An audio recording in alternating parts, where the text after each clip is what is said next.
तो hello guys, my name is Hitesh Ruhela and welcome to knowledge with Hitesh. आज हम आगे बढ़ा रहे हैं हमारी एंशिएंट इंडियन हिस्ट्री की सीरीज को। तो ठीक है, तो देखो अब लास्ट वीडियो में हमने जो हमारा गुप्ता एम्पायर है, इसको खत्म हो चुका है हमारा। ठीक है, इसके बाद आता है हमारा पोस्ट गुप्तन एरा। जैसे हमने पढ़ा था मौर्यन एम्पायर पढ़ा था, है ना, मौर्यन एम्पायर पढ़ा था। उसके बाद जब मौर्यन एम्पायर डिसइंटीग्रेट हो जाता है, टूट जाता है, उसके बाद अलग अलग डायनेस्टीज उभर के आती हैं। तो उसी तरीके से जब पोस्ट जो हमारा गुप्ता एम्पायर है ये टूट जाता है ना, खत्म हो जाता है, तो इसके बाद भी काफ़ी रीजनल किंगडम्स उभर के आती हैं, छोटी छोटी। जैसे कि हम बात करेंगे बंगाल है, उसके बाद हमारा थानेसर है, फिर हमारा असम है उस एरिया में, और फिर हमारा मालवा वाला एरिया है। यहाँ पे देखो, अगर आप देखोगे तो छोटी छोटी किंगडम्स उभर के आती हैं। तो आज जो हम इस वीडियो में बात करेंगे वो हम बात करेंगे जब गुप्ता एम्पायर टूट जाता है, उसके बाद जो पहला ऐसा राजा होता है जो कि एक पूरे छोटा सा एम्पायर बना लेता है हमारे नॉर्थ इंडिया के अंदर। तो उस राजा के बारे में बात करेंगे। और उस राजा को हम किस नाम से जानते हैं? उस राजा को हम जानते हैं लॉर्ड ऑफ द नॉर्थ। जी हाँ, मैं बात कर रहा हूं हर्षवर्धन की। तो ये आपको पता होना चाहिए। ठीक है, अब हर्षवर्धन, और हर्षवर्धन की मैं बात कर रहा हूं। अब हर्षवर्धन जो हैं वो कौन सी डायनेस्टी से थे? वो थे पुष्यभूति डायनेस्टी थी, और इसको हम अलग नाम से जानते हैं, वर्धन एम्पायर के नाम से भी जानते हैं। ठीक है, अब बात करते हैं इनका पूरा नाम। इनका पूरा नाम था शिलादित्य हर्षवर्धन। शिलादित्य तो आपको पता होना चाहिए, इनका पूरा नाम था शिलादित्य हर्षवर्धन। और इसके अंदर एक चीज और मैं बताता हूं आपको कि इनके बारे में जानने से पहले थोड़ा सा मैं आपको इंट्रोडक्शन देना चाहूंगा, है ना। तो आपको पता होना चाहिए उस इंट्रोडक्शन के बारे में। तो देखो, अब आपको पता होना चाहिए कि इनके जो फादर थे प्रभाकर वर्धन। ठीक है, और इनके एक बड़े भाई भी थे, एल्डर ब्रदर। मैं ब्रो लिख रहा हूं, आप समझ जाना, ब्रो से एल्डर ब्रदर की बात कर रहा हूं। उनका नाम था राज्यवर्धन। ठीक है, और इनकी एक सिस्टर भी थी जिनका नाम था राजश्री। तो इतना आपको इनके बारे में पता होना चाहिए। ठीक है, फिलहाल तो ये इंपॉर्टेंट जो कैरेक्टर्स हैं हमारे, जो मैं आपको इंट्रोडक्शन दे रहा हूं उसके अंदर ये इंपॉर्टेंट कैरेक्टर्स हैं, इनके बारे में पता होना चाहिए। तो अब जो बात करता हूं इनका जन्म, पहले मैं आपको बता दूं। देखो, ये इनका जन्म कब हुआ था? ये इनका बॉर्न हुए थे ये 590 एडी में। तो इसको भी आप याद रखना, 590 एडी में ही इनका जन्म हुआ था हर्षवर्धन का। और अब बात आती है 600 की। 600 एडी आते आते क्या होता है? जब 600 एडी आ जाता है तो जो इनके फादर थे प्रभाकर वर्धन, इनकी हो जाती है डेथ। ठीक है, और जब प्रभाकर वर्धन है, जैसे मैं लिख देता हूं यहां पे, चलो, प्रभाकर वर्धन डाइट, इनकी हो जाती है डेथ।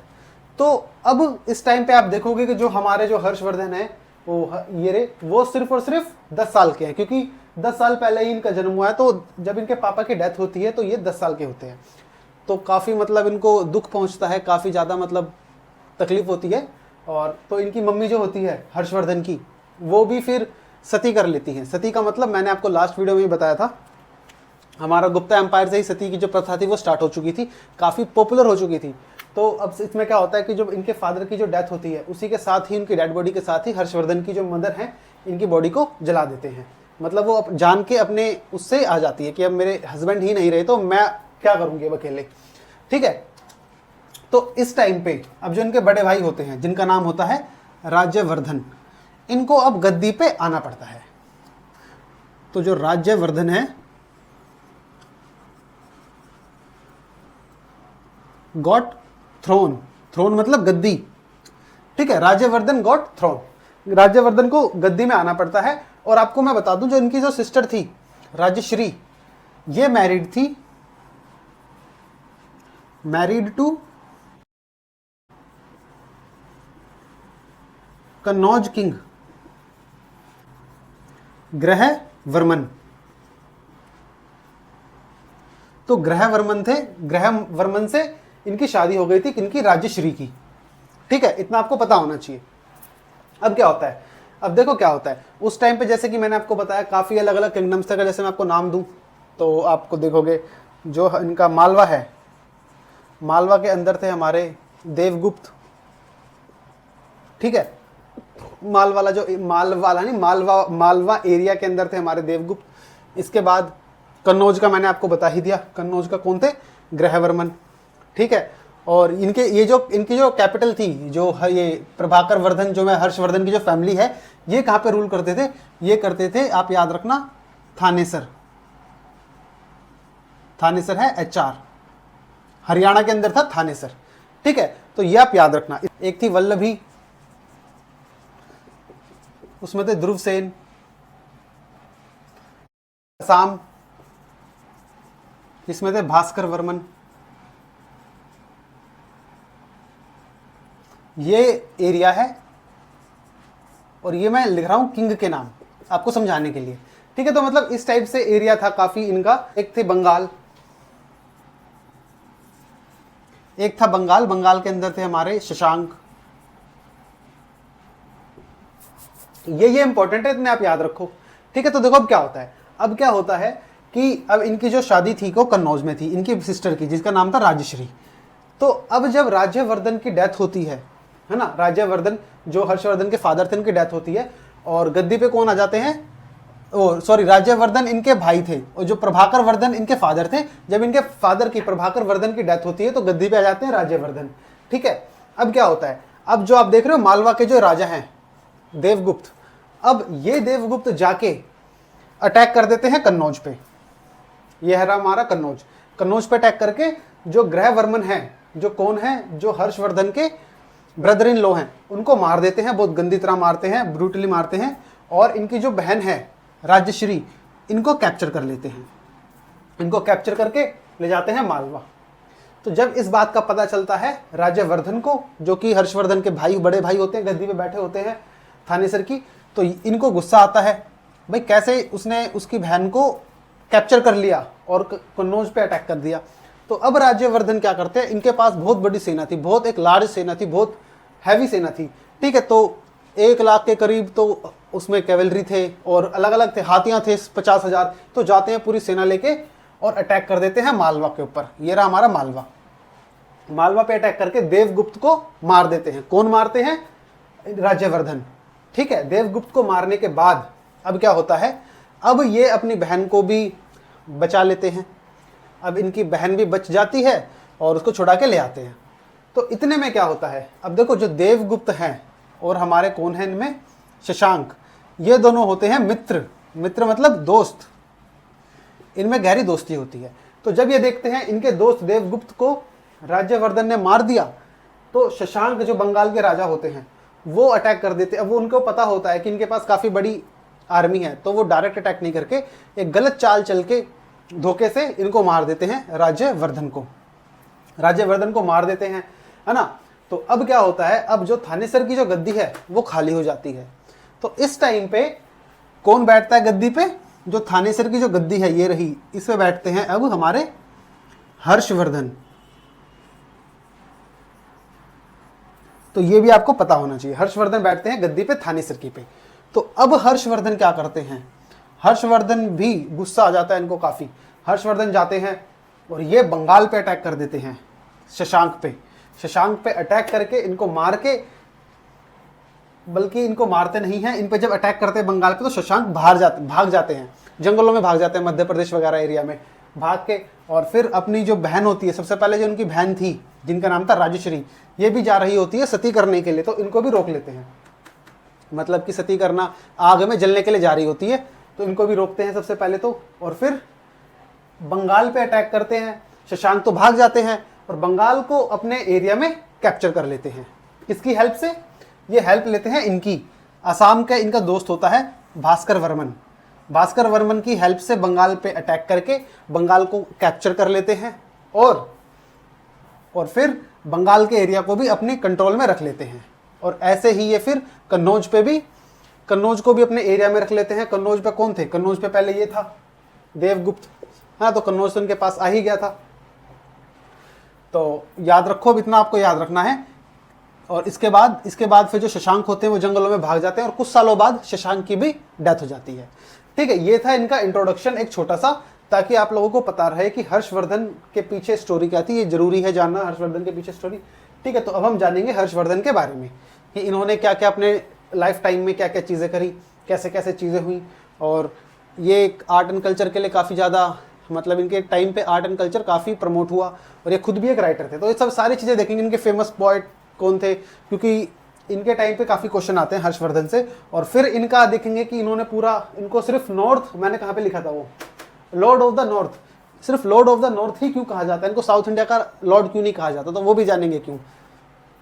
ठीक है, तो पहले आप इनका एक छोटा सा स्क्रीनशॉट लेना है तो ले लो और फिर हम आगे बढ़ते हैं। तो चलो अब बात करते हैं हम हर्षवर्धन के बारे में। हर्षवर्धन, अब जो हर्षवर्धन है, सबसे पहले तो आपको इनका पूरा नाम पता होना चाहिए। इनका नाम था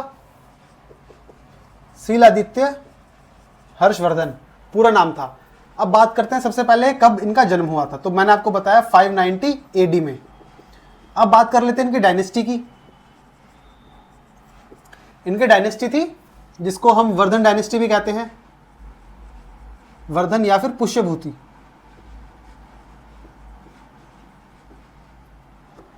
ठीक है, ये भी आपको पता होना चाहिए इनके बारे में, वर्धन या फिर पुष्यभूति।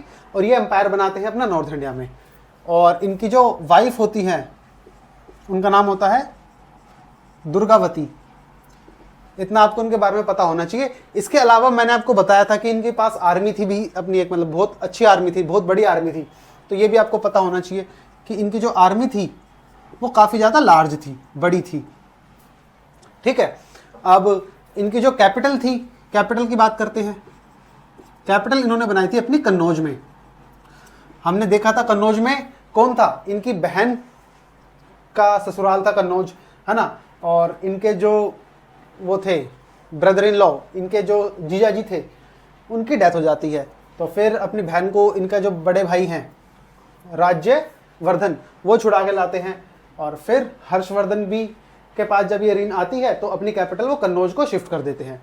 कन्नौज को शिफ्ट करते हैं तो हमें ये भी पता होना चाहिए कि इन्होंने पूरा नॉर्थ इंडिया कैप्चर कर रखा था। Captured whole north India. ठीक है, पूरा होल नॉर्थ इंडिया इन्होंने कैप्चर कर रखा था। और इसके अलावा इन्होंने attacked Vallabhi and defeated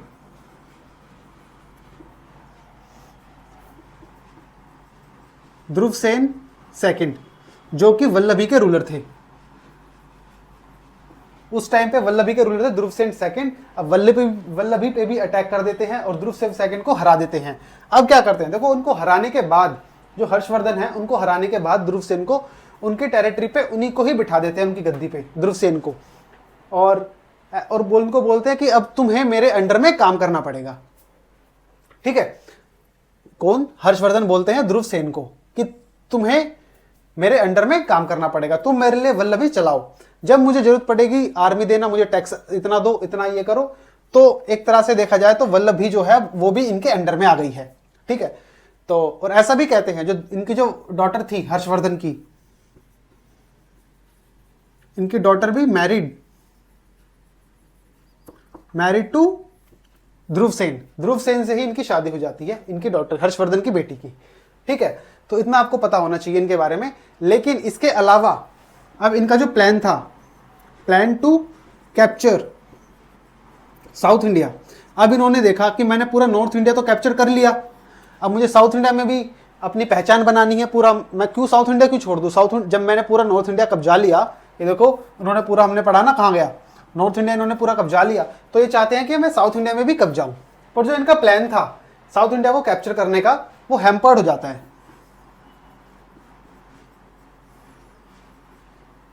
hampered कौन करता है? ये प्लान को रोक देता है। कौन रोकता है? पुलकेशिन II। जो पुलकेशिन II कौन है? ये हमारे पल्लवा डायनेस्टी है, उन्हीं के ही एक रूलर थे उस टाइम पे, पुलकेशिन II। अब पुलाकेशिन II जो थे,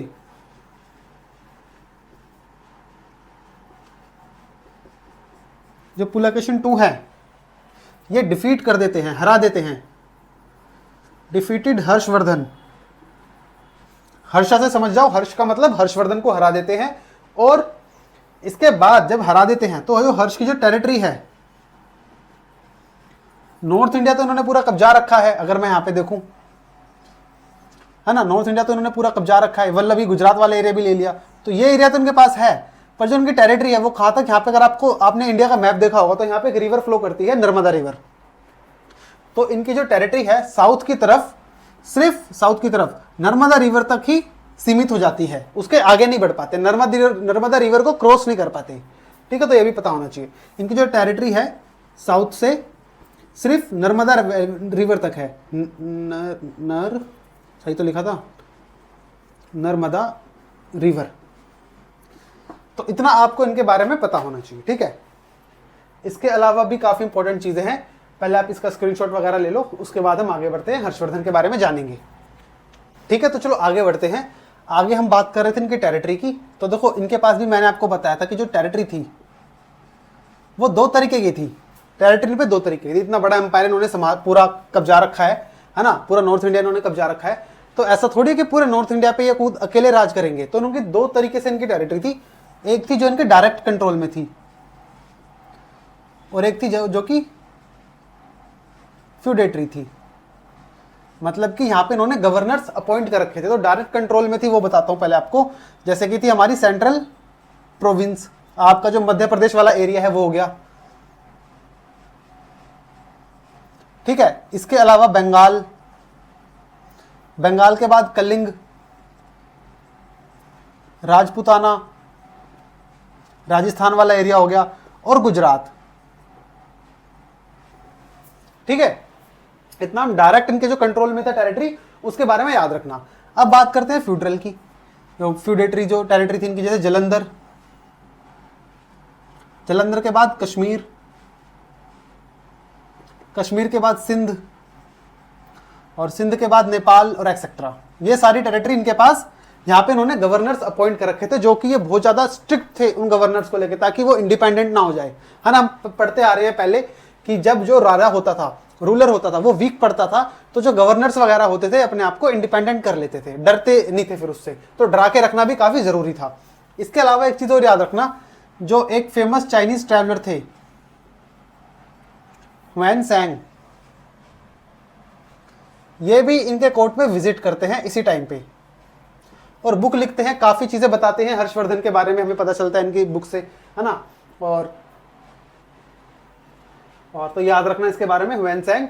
और फाहियान से भी पता चलता है, फाहियान की बुक से भी हमें हर्षवर्धन के बारे में काफी चीजें पता चलती है।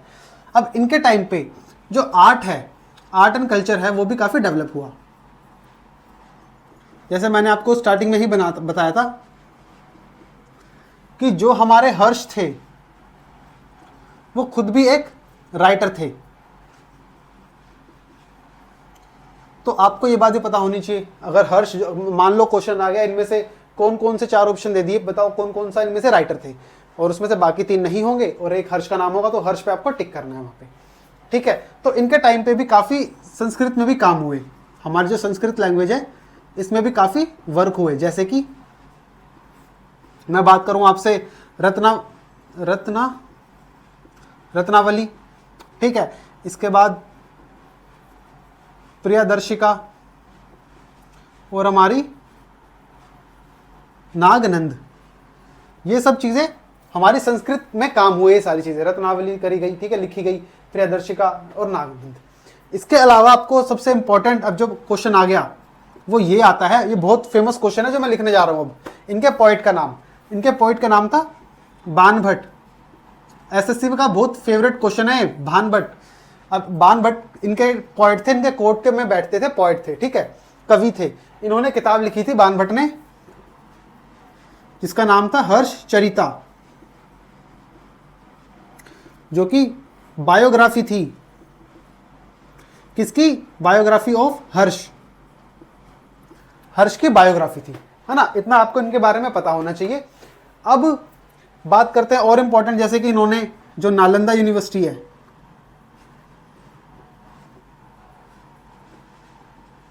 उसको भी सपोर्ट किया। और इनके टाइम पे जो टैक्स स्ट्रक्चर था वो काफी अच्छा था, जैसे ऐसे लिख देते हैं हम, गुड टैक्स स्ट्रक्चर।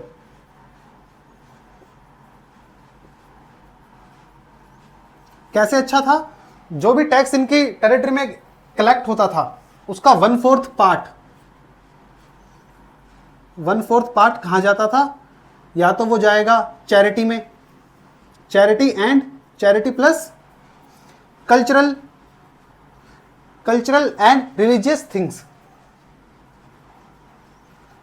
तो ये सारी चीजें भी देखो, सोचो बहुत बड़ी रकम होती है। जो भी आपके पास इनकम आ रही है ना, उसका 1/4 ये या तो दान में देते, गरीबों की हेल्प करते थे, या फिर कल्चरल थिंग्स में, जैसे कि कोई, जैसे हमने पढ़ा है संस्कृत में काम कराए, है ना, आर्ट एंड कल्चर काफी डेवलप हुआ इनके टाइम पे। तो इन सब चीजों में जो रिलीजियस चीजें हैं, अगर आपको पता होना चाहिए, जो हर्षवर्धन थे पहले तो ये थे हिंदुइज्म, मतलब ठीक है हिंदू थे, बाद में ये महायान बुद्धिज्म को फॉलो करने लगते हैं, तो ये भी आपको पता होना चाहिए। इसके अलावा इसके अंदर आपको एक चीज और याद होनी चाहिए कि ये लास्ट किंग थे who built a huge empire before Muslim invasion. अब क्वेश्चन आता है, मुस्लिम इन्वेजन से पहले ऐसा कौन सा राजा था जिसने बहुत बड़ा एम्पायर बनाया? तो वो थे Harshavardhana. Last king who built a huge empire before Muslim invasion, ठीक है। और फिर धीरे धीरे बाद में इनकी डेथ हो जाती है। इनकी डेथ कब होती है? इनकी डेथ हो जाती है हमारी 647 एडी में, ठीक है। जब इनकी डेथ हो जाती है 647 एडी में, तो जो इन्होंने पूरा इतना बड़ा एम्पायर बना रखा था, धीरे धीरे फिर वो डिसइंटीग्रेट हो जाता है, मतलब कि टूट जाता है पूरा एम्पायर, और धीरे धीरे छोटी छोटी किंगडम्स उभर के आती है उनकी जगह पे। तो इतना आपको इनके बारे में, हर्षवर्धन के बारे में पता होना चाहिए था। अब ठीक है, ये इतना ही आपके एग्जाम पॉइंट ऑफ व्यू से इंपॉर्टेंट है। इसके अलावा और कहीं से क्वेश्चन नहीं आते। अगर हर्षवर्धन से क्वेश्चन आ जाते हैं तो बाई चांस आपको पोएट का नाम पता होना चाहिए इनके, और इनके फादर मदर मैंने आपको लिखवा दिया। ये भी इंपॉर्टेंट है काफी कि कौन से जो ट्रैवलर थे इनके टाइम पे आए थे, वैनसेंग और पोएट, ये आप याद रख लेना। संस्कृत से रिलेटेड जो मैंने आपको लिखवाया है, टैक्स स्ट्रक्चर आप याद रख सकते हो इसका, ठीक है। नालंदा यूनिवर्सिटी को भी इन्होंने सपोर्ट करा था, और इनकी डेथ कब हुई थी ये, और बर्थ ईयर तो मैंने आपको लिखवा दिया था 590 एडी, ठीक है। तो इतना आपको इनके बारे में पता होना चाहिए। तो चलो इस वीडियो को हम यहीं तक रखते हैं। इससे आगे की वीडियोस जो होंगी वो हम नेक्स्ट वीडियो में बात करेंगे उन टॉपिक के बारे में। तो अगर आपको ये वीडियो इन्फॉर्मेटिव लगी तो चैनल को सब्सक्राइब करो, वीडियो को लाइक करो। मैं मिलता हूं आपसे नेक्स्ट वीडियो में।